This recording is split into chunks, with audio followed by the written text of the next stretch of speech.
Good evening. Today we would be diving into the world of RumpelStiltskin, a story from Grimm's fairy tale collection published in 1904. So sit back, relax, and enjoy. Once upon a time, there lived a miller who had a beautiful daughter. Now it happened that the miller had to visit the king's castle, and while he was going through the garden, he met the king face to face. The king, seeing the poor miller, spoke to him kindly, and the miller, who wished to be thought very rich, told the king that he had a daughter who could spin straw into gold. "Ah," said the king, "that is a great art, and I should like above all things to have your daughter come to the castle and spin for me." Then, indeed, the miller was afraid, but he had to do as the king ordered, and so the next day he brought his daughter to the castle. The greedy king, who loved gold above all things, led the poor girl into a room filled with straw, in the middle of which stood a spinning wheel with many spindles about it. "There," said the king, "is your spinning wheel, and here is the straw. If you do not spin all of this into gold by tomorrow morning, your head shall be cut off."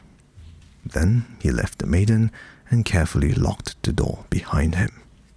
The poor girl could only sit and weep, for she had not the least idea how to spin straw into gold. In the midst of her tears, the door flew open, and a little man with bandy legs and a fiery red nose sprang into the room. Taking off his long peaked cap, he bowed to the maiden and said, "Good evening, my dear young lady. What is the cause of these tears?" "Alas," answered the girl, "I am here by the order of the king, who has told me that I must spin this straw into gold or lose my life." Then the mannikin said, "What will you give me if I will spin it for you?" "This string of gold beads," answered the maiden. The little man took the beads, slipped them into his pocket, and sat down before the spinning wheel. Hardly had the wheel begun to sing its whir, whir, whir, when the maiden saw that the spindle was filled with the finest of spun gold. Again the wheel went humming round, and again the spindle was filled. The little man kept so busily at work that before long all the straw was gone, and in its place were spindles full of gold. The next morning at sunrise, the king unbolted the door, and his greedy eyes were filled with joy at the sight of the golden spindles. These riches made the king even more greedy than before, and leading the maiden into a still larger chamber where there was a great pile of straw, he said, "Young woman, if you value your life, you must spin this straw into gold before tomorrow's sun." Then he turned and left the room. The maiden's eyes filled with tears at sight of this huge heap of straw, and sitting down, she began to weep. All at once the door opened, and in jumped the mannikin. Going up to the weeping maiden, he took off his pointed cap and said, "What will you give me if I help you again and spin this straw into gold?" "The ring from my finger," said the maiden. The little man took the ring and put it in his pocket. Then, sitting down before the spinning wheel, he began to spin and spin. And so quickly did he work that long before daylight, the straw had all been turned into gold. The next morning, when the king looked upon the heap of golden spindles, he thought it the most beautiful sight he had ever seen. But the pile of gold only made him eager for more, and taking the maiden by the hand, he led her to a still larger chamber quite full of straw. Indeed, there was hardly any room for the girl to sit with her spinning wheel. As the king was about to leave the room, he said to the maiden, "This straw you must also spin into gold before tomorrow's sun, or you shall die. But if you can do the task, I will marry you and make you queen over my whole kingdom." For, thought the king, though she is only a miller's daughter, yet with her spinning wheel she can make me the richest king in the world. Hardly had the door closed behind the king when the little man came hopping and skipping into the room. And taking off his pointed cap, he said, "What will you give me if I will spin this straw for you as I have done before?" "Alas," answered the maiden, "I have nothing more to give." "In that case," said the mannequin, "I cannot help you, unless you will promise me to give me your first child after you have become queen." "Well," thought the maiden, "it is my only hope, and who knows what may happen." So she gave her promise to the little man. Then the mannequin sat down at the spinning wheel, and soon the wheels began to whir, and spindles were filled with gold. When the king opened the door the next morning and saw the beautiful maiden sitting in the midst of the golden spindles, he was very happy to keep his promise, and the poor miller's daughter became queen over the whole kingdom. About a year afterwards, a beautiful little prince was born in the castle.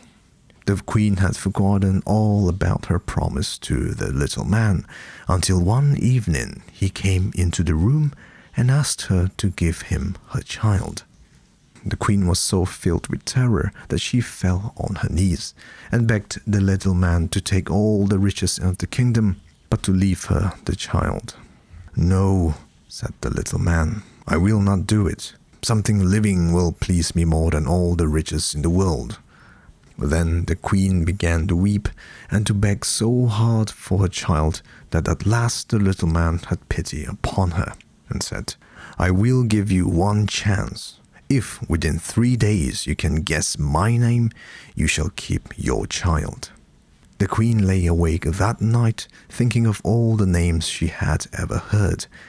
In the morning, men were sent to every part of the kingdom to write down the strangest names they could find. The next evening, the little man came again, and the queen began to call to him all the names that she had found: Casper, Melchior, Balgar, and many, many others. But at each one, the little man shook his head and said, "No, that is not my name." The second day, the queen had her servants go from house to house through the town and take down the name of every man, woman, and child. When the little man came that evening, she had a long list of strange names to give him. "Perhaps your name is Cowribs, Spindleshanks, or Lancelegs," she said. But he answered to each one, "No, that is not my name." On the third day, the men came back, who had been sent over the kingdom to search for new names. The queen could get no help from them, until at last one came who said, "I have not been able to find any new names, but on the side of a high mountain in the deep woods, I heard a fox wish good night to a rabbit. Soon I came upon a little house, in front of which a fire was burning.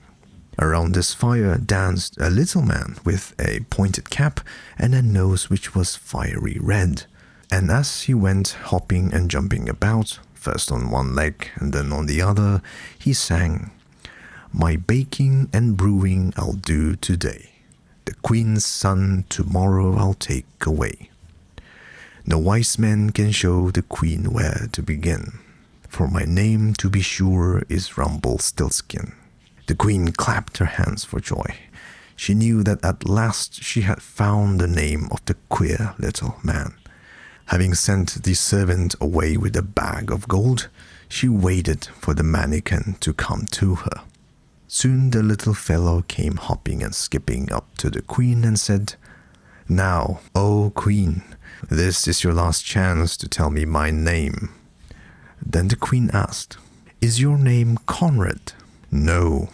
'Henry?' 'No.' 'Then your name is RumpelStiltskin.' 'The fairies have told you, the fairies have told you,' shouted the little man. He became so angry that in his rage he stamped his right foot into the ground with such force that he sank up to his knee in the earth.